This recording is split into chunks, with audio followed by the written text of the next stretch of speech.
गृह युद्ध की आग में झुलसते इराक के संकट के बीच अमेरिकी राष्ट्रपति का अहम बयान। इराक संकट पर बोले ओबामा, करेंगे सीमित सैन्य कार्रवाई, इराक नहीं जाएगी अमेरिकी सेना।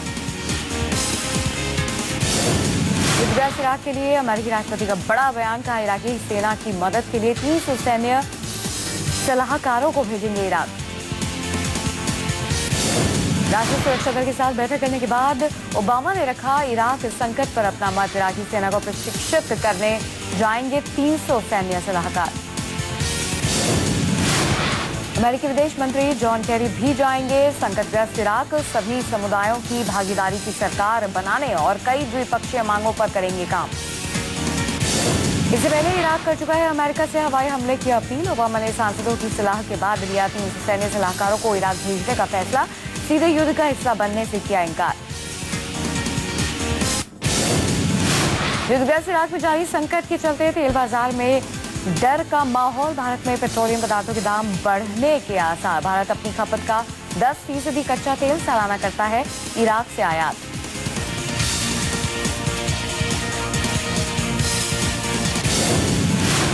इराक संकट के चलते अंतर्राष्ट्रीय बाजार में बढ़ रहे हैं कच्चे तेल के दाम। 2 जून को भारतीय तेल कंपनियों के लिए $106.88 प्रति बैरल थी तेल कीमत। 18 जून को बढ़कर $111.25 पहुंची। चरमपंथी कर चुके हैं इराक की सबसे बड़ी तेल रिफाइनरी बैजी पर भी कब्जा। तनाव के बढ़ने के साथ साथ कच्चे तेल के दाम और भी ज्यादा बढ़ने की आशंका। इराक में संकट और गहराने के आसार। बगदाद की ओर बढ़ चले हैं चरमपंथी। इराक संकट पर कांग्रेस प्रमुख सोनिया गांधी ने लिखी पीएम नरेंद्र मोदी को चिट्ठी। सोनिया ने चिट्ठी के जरिए अगवा भारतीयों को लेकर जताई चिंता। इराक संकट पर कांग्रेस प्रमुख सोनिया गांधी ने लिखी पीएम नरेंद्र मोदी को चिट्ठी। सोनिया ने चिट्ठी के जरिए अगवा भारतीयों को लेकर जताई चिंता। इराक में जंग के बीच भारतीयों का वतन लौटना जारी। बीती रात वापस आए 6 हिंदुस्तानी, बोले हालात बेहद खराब। सोच लिया था हम निकलना है, अपने गांव जाएंगे। हम 1 महीना पहले बैठ गए। वहाँ पे क्या माहौल है? वहाँ पे कैसे? बहुत खतरनाक है। किसी टाइम भी किसी के ऊपर भी हमला कर देते। हम लोग जब सुना, पहले तो हमको हमारे को नहीं मालूम पड़ा। जब हमारे को मालूम पड़ा तो बाद में हम लोग काम करना छोड़ दिया। तो बाद में हम लोग 10 दिन 15 दिन बैठा तो बाद में हमारा फ्लैट हो गया। इराक से आ रही बुरी खबरों के बीच 40 अगवा भारतीयों के लिए अच्छी खबर। विदेश मंत्रालय ने किया दावा, मौसूल से अगवा 40 भारतीयों का मिला सुराग। सभी भारतीय सुरक्षित, लोकेशन का भी लगा अंदाजा। 40 अगवा भारतीयों के परिवार वालों में से 24 ने की थी विदेश मंत्री सुषमा स्वराज से मुलाकात। पंजाब के सीएम ने भी की अगवा भारतीयों को इराक से भारत वापस लाने की अपील। इराक के चरमपंथी की आग में झुलसा देने वाले ISIS का मुखिया है अबू बकर अल बगदादी। बगदादी की पहचान और ठिकाने को लेकर सस्पेंस। आज तक अबू बकर की महज 2 सत्यापित तस्वीरें ही मौजूद हैं। अपनी पहचान को लेकर बगदादी रहता है बेहद सतर्क। चरमपंथी संगठन का मुखिया अपने कमांडरों तक को मास्क पहनकर करता है संबोधित।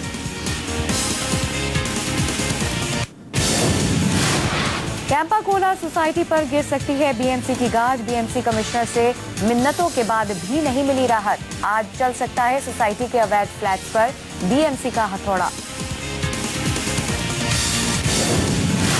फ्लैट्स पर कार्रवाई से पहले बीएमसी काट सकती है बिजली और पानी के कनेक्शन। फ्लैट्स के अंदर की दीवारें गिराने के बाद बालकनी गिराने की हो सकती है रणनीति। कैंपा कोला सोसाइटी में अवैध फ्लैट्स पर की जाने वाली कार्रवाई की होगी वीडियो रिकॉर्डिंग। बताया जाता है कि कार्रवाई के दौरान अगर किसी ने प्रतिरोध किया तो वीडियो रिकॉर्डिंग बनेगी सबूत। कैंपा कोला सोसाइटी के अवैध फ्लैट्स में रहने वाले कई लोगों ने नहीं सौंपी अभी तक घरों की चाबी। आशियाना छोड़कर न जाने की जिद पर अड़े लोग।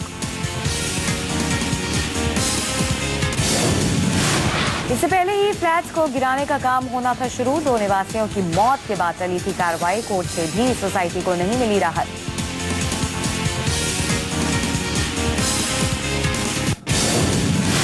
भोपाल में भी सामने आया कैंपा कोला जैसा मामला। तालाब को बेचकर बनाई गई 13 बिल्डिंग वाली 2 कंपनियां। अदालत ने दिया अवैध फ्लैट्स को हटाने का निर्देश।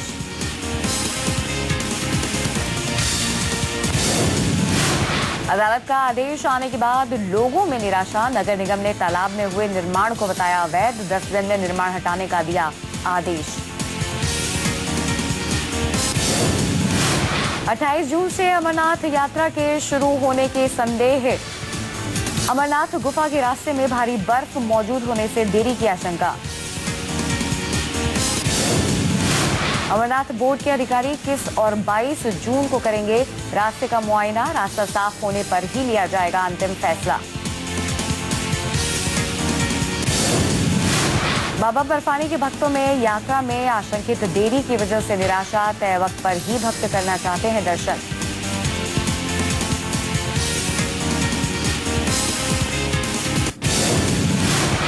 आज मुंबई पुलिस करेगी मशहूर अभिनेत्री रही प्रीति जिंटा का बयान दर्ज। बिजनेसमैन नेस्वाडिया से जुड़ा मामला। प्रीति ने लगाए थे नेस पर बदसलूकी करने के आरोप।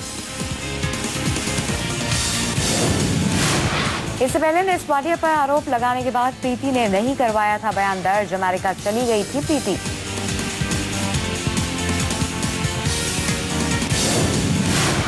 मुंबई पुलिस ने किंग्स 11 पंजाब के स्टाफ की मांगी जानकारी। मुंबई पुलिस का दावा दोनों के बीच 3 बार हुआ विवाद।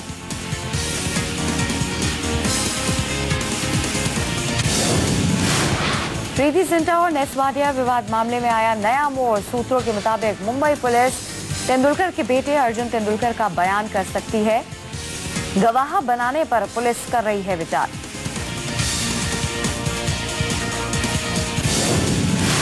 प्रीति के पूर्व बॉयफ्रेंड नेस्वाडिया के पिता को कथित तौर पर मिली थी अंडरवर्ल्ड से धमकी।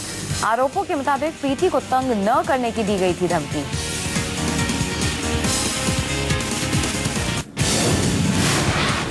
लोकसभा चुनाव में मिली करारी हार के बाद कांग्रेस 3 राज्यों में बदल सकती है अपने सीएम। महाराष्ट्र, असम और हरियाणा के बदले जा सकते हैं सीएम।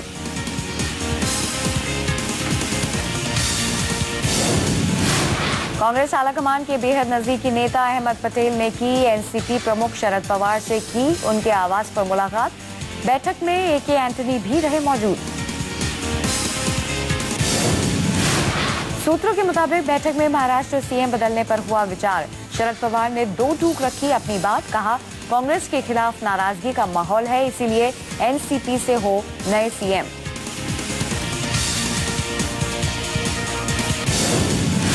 बैठक में नारायण राणे, पतंगराव कदम समेत दूसरे कई नेताओं के नाम पर हुई चर्चा। खबरों में कांग्रेस के वरिष्ठ नेता सुशील कुमार शिंदे के नाम की भी चर्चा।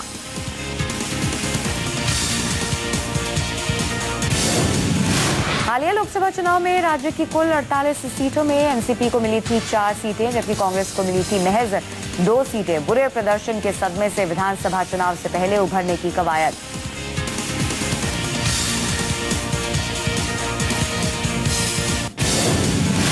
स्विस बैंकों में बढ़ा भारतीयों का जमा हुआ काला धन। स्विट्जरलैंड की केंद्रीय बैंक ने जारी किए आंकड़े। 2013 में 40% ज्यादा जमा हुआ ब्लैक मनी।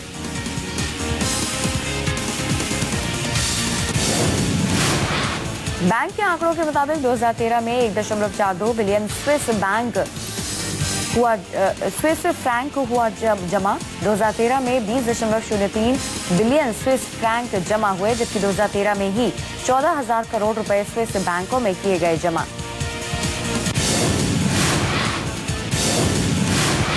केंद्रीय स्विस बैंक ने भारतीय अधिकारियों को दी जानकारी। नियमों का हवाला देकर खाता धारकों के नाम बताने से किया इनकार। बड़ी रकम नए या पुराने खातों की है, इस पर भी नहीं दी जानकारी। यूपी सरकार ने मार्च 2011 में काले धन के मसले पर बनाई थी जानकारों की टीम। किसी नतीजे पर आज तक नहीं पहुंची ये टीम।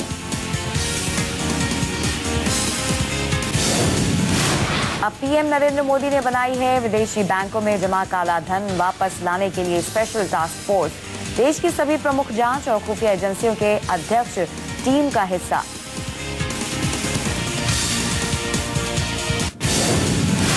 कल हंगामे के बाद आज यूपी विधानसभा के बजट सत्र का दूसरा दिन। आज अखिलेश पेश कर सकते हैं 2014-2015 का बजट।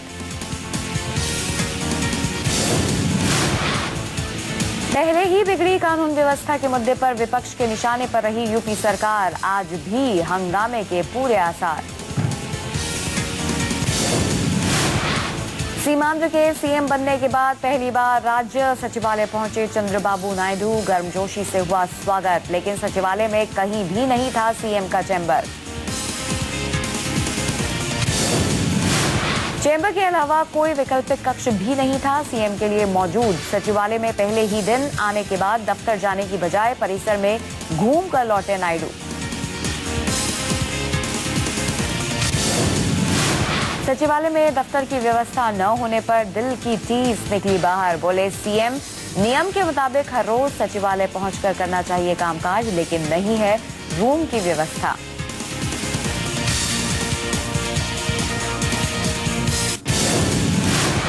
रेप के आरोप में घिरे केंद्रीय मंत्री निहाल चंद मेघवाल के बचाव में आई बीजेपी की राजस्थान इकाई। इस्तीफे के दबाव के बीच कांग्रेस पर लगाया साजिश रचने का आरोप। राजस्थान बीजेपी अध्यक्ष अशोक परनामी ने राष्ट्रीय महिला आयोग की चेयरपर्सन पर साधा निशाना। कांग्रेस महिला ब्रिगेड के प्रदर्शन को भी बताया चीप पॉलिटिक्स। परनामी ने विधानसभा और लोकसभा चुनाव में कांग्रेस के खराब प्रदर्शन को भी उठाया। कहा हार के बाद कोई मुद्दा नहीं बचने पर बगैर तथ्यों की पार्टी उठा रही है मुद्दा। केंद्रीय मंत्री निहाल चंद पर लगा है रेप का आरोप। 2011 में हुआ था केस दर्ज, बाद में कोर्ट ने दोबारा खुलवाई बंद फाइल। केंद्रीय मंत्री पर रेप का आरोप लगाने वाली पीड़ित निहाल चंद पर लगा चुकी है दबाव बनवाने का आरोप। सुरक्षा की मांग भी कर चुकी है पीड़ित। बिहार राज्यसभा उपचुनाव में जीते जेडीयू के दोनों उम्मीदवार पवन वर्मा और गुलाम रसूल पहुंचे राज्यसभा। जेडीयू उम्मीदवारों का निर्दलीय अनिल शर्मा और साबिर अली से था मुकाबला। कुल 25 विधायकों ने की क्रॉस वोटिंग। जेडीयू के 212, कांग्रेस और आरजेडी के रहे 2 विधायक। सभी ने की निर्दलियों के लिए वोटिंग। यादव का धोखा, नीतीश का षड्यंत्र और नीतीश का घुटना टेकना और लालू यादव और नीतीश में आपस में बड़ी डील, चूंकि ये बड़ी चक्री जो जल्दी घूमी है, इसमें बड़े वजन है। जेडीयू को आरजेडी ने दिया था समर्थन, जबकि बीजेपी गई थी निर्दलियों के साथ। जेडीयू की जीत पर लालू यादव ने कसा बीजेपी पर तंज। कहा खुशी हुई कि बीजेपी हारी, बिहार को मिली सही दिशा। वोटिंग के दौरान हुई बीजेपी नेता भागीरथी देवी और जेडीयू की मंजू वर्मा में जुबानी जंग। अपनी अपनी पार्टी को लेकर दोनों के बीच कैमरे में कैद हुई भिड़ंत। राज्यसभा उपचुनाव में जेडीयू का तीर निशाने पर लगने के बाद कांग्रेस आगे बढ़ा सकती है गठबंधन का हाथ। सूत्रों के हवाले से खबर, आरजेडी जेडीयू कांग्रेस गठबंधन के पक्ष में कांग्रेस। आईआईटीजी की संयुक्त प्रवेश परीक्षा के इम्तिहान के नतीजों की घड़ी खत्म। राजस्थान के होनहार चित्रांग मुर्दिया बने टॉपर। प्रवेश परीक्षा में अव्वल रहने वाले चित्रांग ने बताया अपनी सफलता का फॉर्मूला। कहा सफलता का कोई छोटा रास्ता नहीं, कड़ी मेहनत की है इसे हासिल करने का जरिया। भारतीय प्रौद्योगिकी संस्थान की मुंबई शाखा में प्रवेश पाना चाहते हैं चित्रांग। माता पिता शिक्षकों को दिया अपनी सफलता का श्रेय। मेरे टीचर्स का और पेरेंट्स का पूरा सपोर्ट रहा, जिसकी वजह से मैं ये मुकाम हासिल कर पाया।